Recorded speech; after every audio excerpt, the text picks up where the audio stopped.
Mitvoyning ham esxonasi chiqib ketdi-yu, lekin qochib ketolmadi. Shuning uchun ham stol tagida qimir etmay o'tirdi. File ruledan baquvvatroq edi.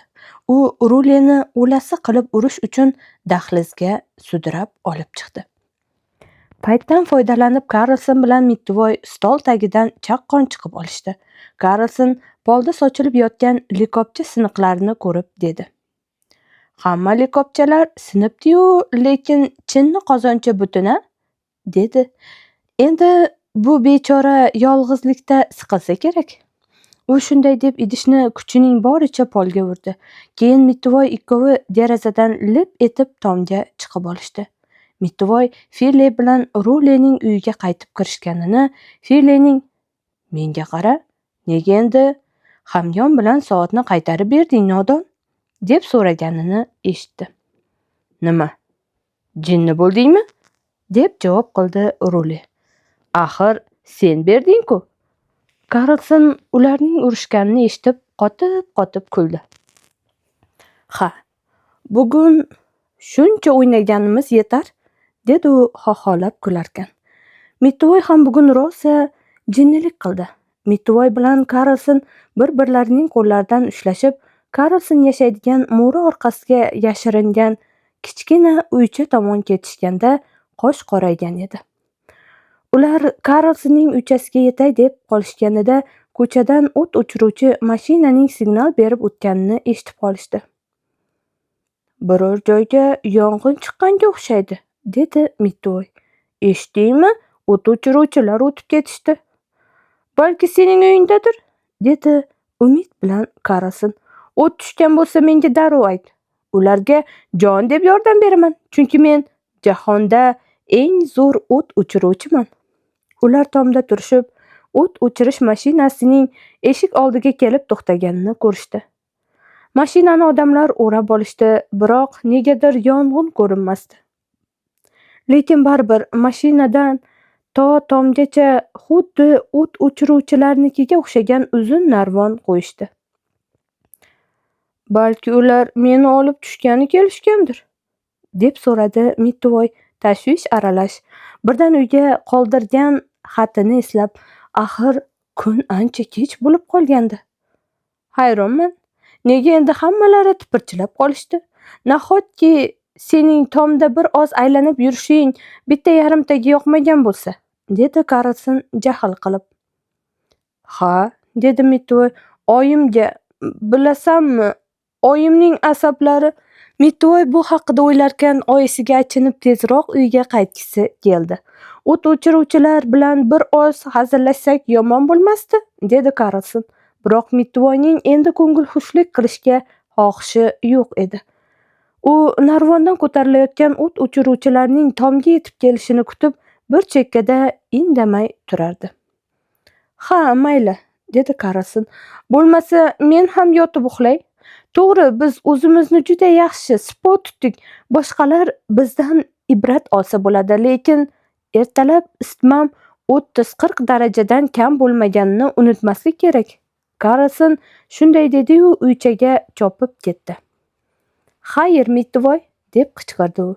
"Xayr, Karlson", deb qichqirdi unga javoban Mitvoy, narvondan tobora baland ko'tarilayotgan o't o'chiruvchidan ko'zini uzmay.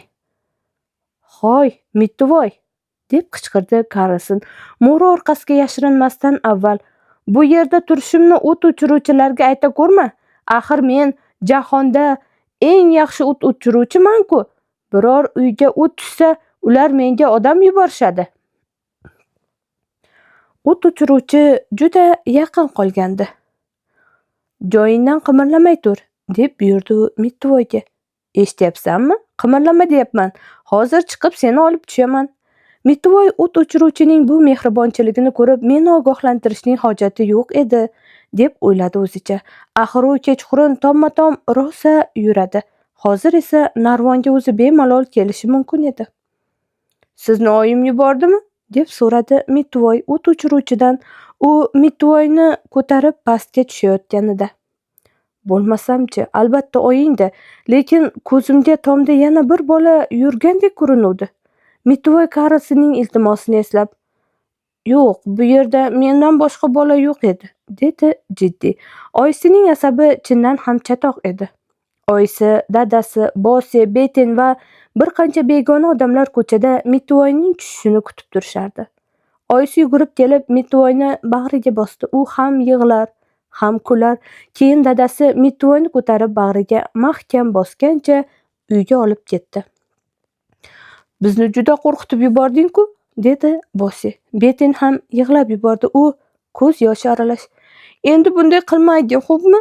Mitvoy, hech ham bunaqa qilmayding, dedi. Mitvoyni o'sha zahotiyoq karavotga o'tkazishdi. Uydagilarning hammasi go'yo bugun uning tug'ilgan kunidek atrofida parvona bo'lishardi.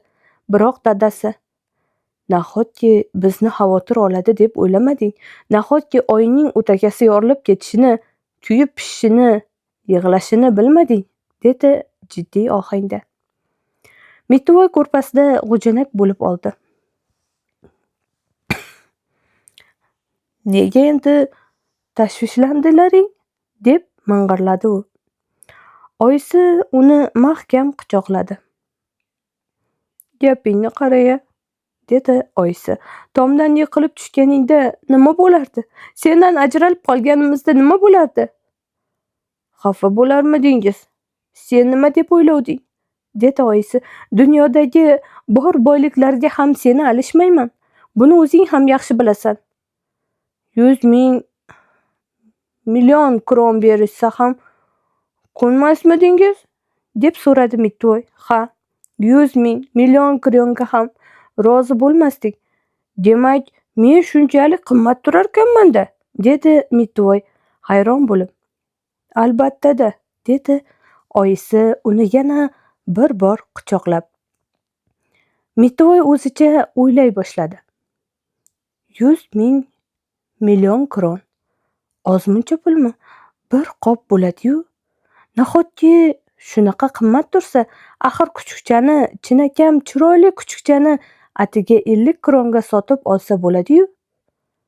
Menga qarang, dada, dedi to'satdan Mitvoy. Agar men chindan ham 100,000 million kronga tushsam, hozir menga 50 kron bermaysizlarmi? Kuchukcha sotib olardim.